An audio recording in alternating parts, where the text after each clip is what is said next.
الحمد لله رب العالمين والعاقبة للمتقين والصلاة والسلام على سيد الأنبياء والمرسلين سيدنا ومولانا محمد وعلى آله وصحبه أجمعين وعلى كل من تبعهم بإحسان إلى يوم الدين. أما بعد فأعوذ بالله من الشيطان الرجيم. بسم الله الرحمن الرحيم. الذين ينقضون عهد الله من بعد ميثاقه ويقطعون ما أمر الله به أن يوصل ويفسدون في الأرض أولئك هم الخاسرون. صدق الله العظيم. اللهم صل على سيدنا محمد وعلى آل سيدنا محمد وبارك وسلم. رب اشرح لي صدري ويسر لي أمري واحلل عقدة من لساني يفقه قولي. اللهم آتنا حبك وحب نبيك وحب من يحبك وحب عمل الذي يبلغنا حبك آمين يا رب العالمين. سورة البقرہ کے سلسلے وار مطالعے میں گزشتہ محفل میں الحمدللہ ہم نے آیت نمبر 26 تک مطالعہ اپنا مکمل کیا تھا. ایک خاص اعتراض مشرکین کا، اس کے پس منظر میں اللہ تعالیٰ نے اس آیت مبارکہ میں یہ بات ارشاد فرمائی کہ قرآن مجید میں جو اللہ تعالیٰ کی جانب سے مثالیں بیان ہوتی ہیں، وہ مثالیں چاہے مچھر کی ہوں یا اس سے بھی زیادہ حقیر چیز کے ہوں، ان مثالوں کے بیان کرنے میں اللہ تعالیٰ نہیں شرماتے. کیونکہ مقصد بات کو واضح کرنا ہے، بات کو سمجھانا ہے، اور جس چیز کی مثال دی جاتی ہے اسی کے مطابق مثال کا انتخاب ہوتا ہے، نہ کہ یہ کہ بولنے والے اور مثال دینے والے کے مقام و مرتبے کے مطابق مثال دی جائے. مشرکین کو اعتراض یہی تھا نا کہ شاہانہ کلام ہے اور اللہ کا کلام ہے، شاہی کلام ہے، تو اس میں مکھی اور مچھر اور مکڑی اس کا تذکرہ کیوں ہے؟ تو اس پس منظر میں اللہ تعالیٰ نے یہاں پر یہ بات ارشاد فرمائی کہ اللہ تعالیٰ ایسی مثالیں دینے سے نہیں شرماتے. جو ایمان والے ہیں وہ جانتے ہیں کہ یہ حق مثالیں ہیں، اور ان کے ذریعے بہت سے بڑے بڑے مضامین اور بہت سے مشکل مضامین آسان کر کے سمجھا دیے گئے. اور جہاں تک کفار کا تعلق ہے تو وہ کہتے ہیں کہ یہ مثالیں کیا ہیں، کیا ضرورت ہے ان مثالوں کی، اور اللہ کے کلام میں ایسی مثالیں تو نہیں ہونی چاہیے. اس پر پھر وہ فقرہ آیا تھا یا وہ جملہ آیا تھا کہ جس کی 2 تفسیریں کی گئیں. یضل بہ کثیرا، اسی کے ذریعے اللہ بہت سوں کو گمراہ کرتے ہیں. اسی کے ذریعے یعنی ان مثالوں کے ذریعے کفار کے لیے قرآن مجید میں مکڑی اور مچھر کی مثال اور مکھی کی مثال یہ گمراہی کا ذریعہ اور سبب بن گئی، اور یہی مثالیں ایمان والوں کے ایمان میں اضافے کا ذریعہ بن گئی. وَيَهْدِي بِهِ كَثِيرًا، اور انہی مثالوں سے اللہ تعالیٰ بہت سے لوگوں کو ہدایت عطا فرماتے ہیں. اس کا دوسرا ترجمہ یا دوسری تفسیر یہ کی گئی کہ اسی قرآن کے ذریعے اللہ بہت سوں کو گمراہ کرتے ہیں، اسی قرآن کے ذریعے اللہ بہت سوں کو ہدایت عطا فرماتے ہیں. اور اس کے اعتبار سے جو تفسیر بنتی ہے وہ الحمدللہ پچھلی دفعہ ہم نے تفصیل سے دیکھی تھی. وما يضل به الا الفاسقین، جہاں پر آیت مکمل ہوئی تھی اور ہماری گفتگو مکمل ہوئی تھی وہ یہ الفاظ ہیں کہ اللہ گمراہ انہی کو کرتا ہے جو نافرمان ہیں، جو فاسق ہیں، فسق و فجور میں مبتلا. اب یہ فاسقین ہیں کون ہیں؟ جو قرآن مجید جیسی کتاب ہدایت سے بھی ہدایت لینے کے بجائے گمراہی لیتے ہیں. ان کی کچھ صفات ہیں جو اللہ سبحانہ و تعالیٰ نے آگے ذکر کی ہیں. 3 صفات ہیں اور بہت جامع انداز کلام ہے ان صفات کے بیان میں. پہلی صفت یہ بیان ہوئی الذین ینقضون عہد اللہ من بعد میثاقہ. یہ وہ لوگ ہیں جو اللہ سے کیے ہوئے عہد کو پختہ کر دینے کے بعد بھی توڑ دیتے ہیں، نمبر 1. نمبر 2، وَيَقْطَعُونَ مَا أَمَرَ اللَّهُ بِهِ أَن يُوصَلْ، جن رشتوں کو اللہ نے جوڑنے کا حکم دیا ہے انہیں کاٹ ڈالتے ہیں. اور نمبر 3، وَيُفْسِدُونَ فِي الْأَرْضِ، زمین میں فساد مچایا کرتے ہیں. حضرات مفسرین فرماتے ہیں کہ اصل میں گناہ کی اقسام بھی یہی 3 ہیں. 3 ہی اقسام کے گناہ پائے جاتے ہیں. ایک گناہ وہ ہے کہ جو انسان اللہ تعالیٰ کے حق میں کوتاہی کرتا، اللہ کی نافرمانی، فرائض میں کمی کوتاہی، ٹھیک ہے، فرائض و واجبات میں. اسی طرح حرام و مکروہات میں مبتلا ہو جانا یہ کیا ہے؟ یہ اللہ تعالیٰ کے حق میں کوتاہی ہے. دوسری قسم گناہ کی کیا ہے؟ حقوق العباد میں کمی کوتاہی، بندوں کے حق میں کوئی زیادتی کرنا. ٹھیک ہے. اور تیسرا، کوئی ایسا کام، کوئی ایسا جرم جس سے مخلوق ایز اے ہول نقصان اٹھائے. ٹھیک ہے، یعنی تمام مخلوقات کے لیے کوئی ایسا کام کرنا، زمین کو نقصان پہنچانا یا زمین میں بسنے والی دیگر مخلوقات کو نقصان پہنچانا. تین قسم کے گناہ تینوں کا تذکرہ اس آیت میں کر دیا گیا. اللہ تعالیٰ کے حق میں کیا کوتاہی کرتے ہیں؟ الذین ینقضون عہد اللہ من بعد میثاقہ، اللہ سے کیے ہوئے معاہدے کو، عہد کو پختہ کر لینے کے بعد بھی توڑ دیتے ہیں. اللہ سے کیا ہوا معاہدہ، اس سے مراد کیا ہے؟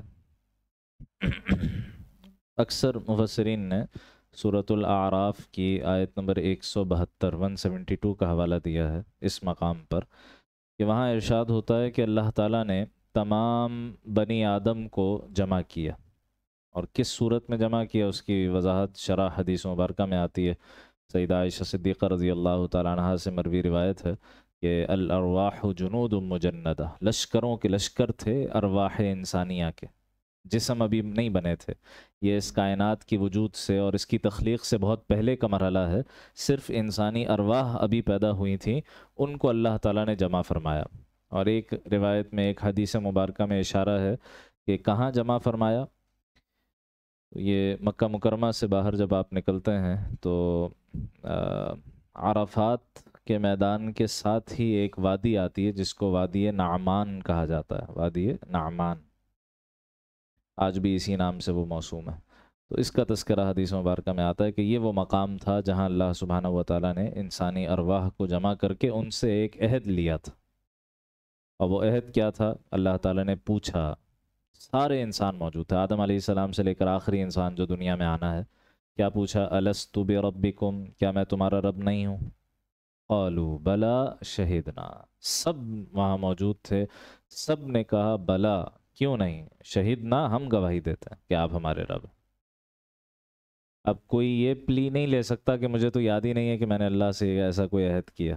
ٹھیک ہے، کیونکہ ہمیں اپنے بچپن کی بہت سی باتیں یاد نہیں ہوتی، لیکن ہم ان کو فیکٹ کے طور پر، ان کو حقیقت کے طور پر مانتے ہیں. ٹھیک ہے، تو کسی چیز کا یاد نہ ہونا اس بات کی دلیل نہیں ہے کہ وہ واقعہ نہیں پیش آیا.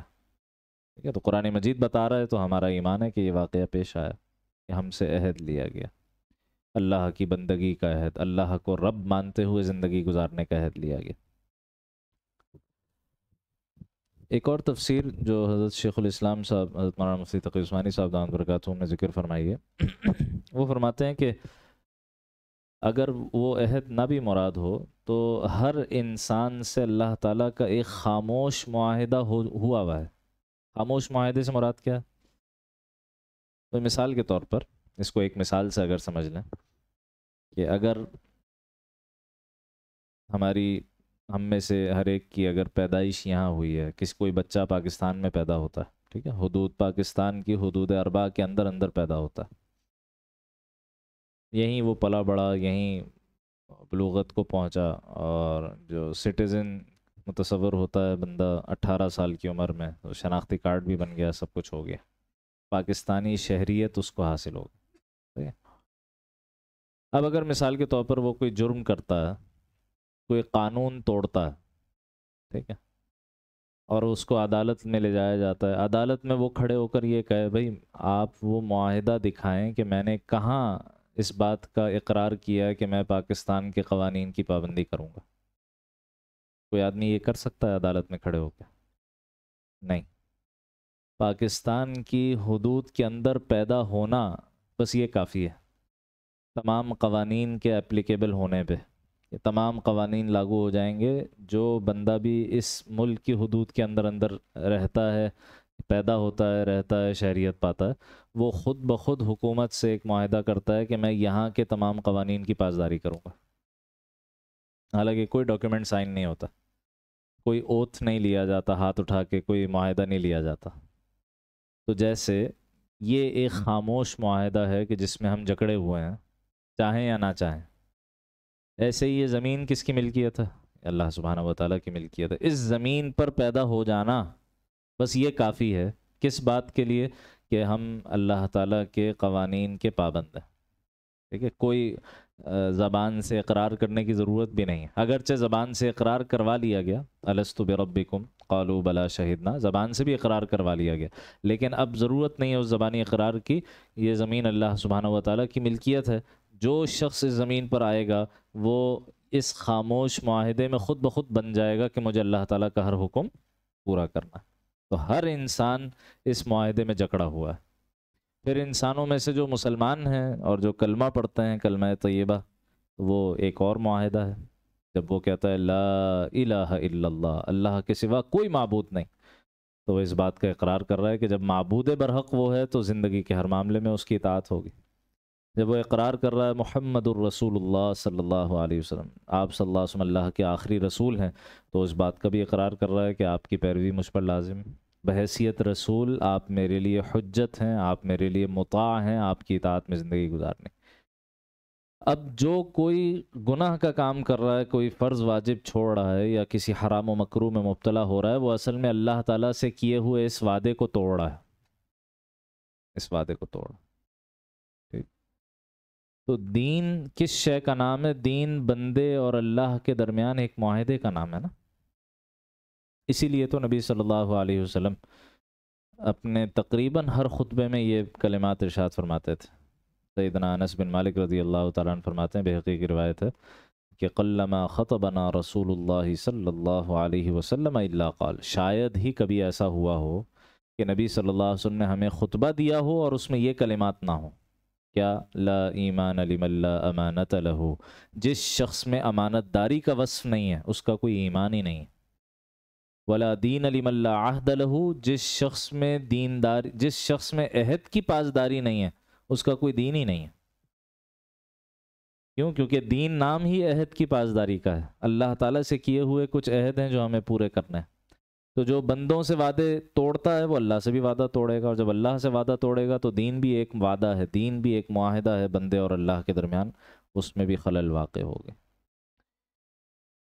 تو پہلا جرم ان فاسقین کا، یا پہلی صفت ان فاسقین کی جو قرآن مجید جیسی کتاب ہدایت سے بھی ہدایت لینے کے بجائے گمراہی لیتے ہیں، ان کی پہلی صفت کیا ذکر ہوئی؟ جو لوگ اللہ سے کیے ہوئے عہد کو پختہ کر لینے کے بعد اس کو توڑ دیتے ہیں۔ نمبر 2، لوگوں کے حق میں کوتاہی، حقوق العباد میں کوتاہی۔ وَيَقْطَعُونَ مَا أَمَرَ اللَّهُ بِهِ أَن يُوصَلَ، اور جن رشتوں کو اللہ نے جوڑنے کا حکم دیا ہے انہیں توڑتے ہیں۔ جن رشتوں کو اللہ نے جوڑنے کا، یوصل، وصل جوڑنے کو کہتے ہیں، جن رشتوں کو اللہ نے جوڑنے کا حکم دیا، یقطعون، انہیں کاٹ دیتے ہیں، قطع کر دیتے ہیں، جس میں سب سے پہلے رحمی رشتے ہیں۔ ان رحمی رشتوں کو پورا کرنا کتنا ضروری ہے، آج کل اس کو، یعنی اس کی کوئی اہمیت نہیں سمجھی جاتی ان رشتوں کی نا، اور گھر گھر جھگڑے، گھر گھر ایک دوسرے سے لا تعلقی، فلاں کو عاق کر دیا اور فلاں سے تعلق، بڑے فخریہ بعض اوقات بتا رہا ہوں، میں تو فلاں سے اتنے عرصے سے بات نہیں کی، معاذ اللہ، جیسے کوئی بڑا فخریہ کام کیا۔ یہ روایت تو ہم بچپن سے سنتے چلے آئے، لا يدخل الجنت قاطع، ٹھیک ہے، قطع تعلق کرنے والا جنت میں نہیں جائے گا، بچپن سے یہ حدیث معلوم ہے۔ بخاری شریف کی ایک روایت ہے کہ یہ جو صلہ رحمی ہے، جب اللہ نے اس کو پیدا کیا، اب یہ صلہ رحمی کو پیدا کرنے کا کیا مطلب ہے، یہ متشابہات میں سے، اللہ اس کی حقیقت کو جانتے ہیں۔ تو اس صلہ رحمی نے باری تعالیٰ کی حضور شکوہ کیے کہ اللہ مجھے ڈر ہے کہ لوگ مجھے توڑیں گے، رحمی رشتوں کو کاٹیں گے۔ تو اللہ تعالیٰ نے ارشاد فرمایا، کیا تیرے لیے یہ کافی نہیں ہے کہ جو تجھے جوڑے گا میں اسے جوڑوں گا، جو تجھے توڑے گا میں اسے توڑ کر رکھ دوں؟ اس قدر اہمیت۔ اسی طریقے سے فائدہ کیا ہوتا ہے صلہ رحمی کا؟ دنیاوی فوائد، اللہ تعالیٰ کی طرف سے خصوصی برکتیں عطا ہوتی ہیں۔ ابو داؤد شریف کی روایت ہے، اللہ کے نبی صلی اللہ علیہ وسلم ارشاد فرماتے ہیں